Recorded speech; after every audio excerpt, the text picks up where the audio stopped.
Baking soda নাকি baking powder? না, baking powder দিই। বেকিং পাউডার আর কি? গোলমরিচের গুঁড়া, আদার গুঁড়া, লবণ। লবণ। তারপরে ইচ্ছা মতো বাইকনারে দিয়ে এরকম গোটাও।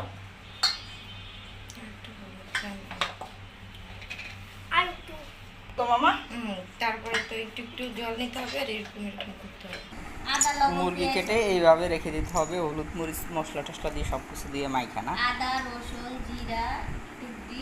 আচ্ছা আচ্ছা আচ্ছা। 1 ঘন্টা আগে এইভাবে মেখে রাখতে হবে।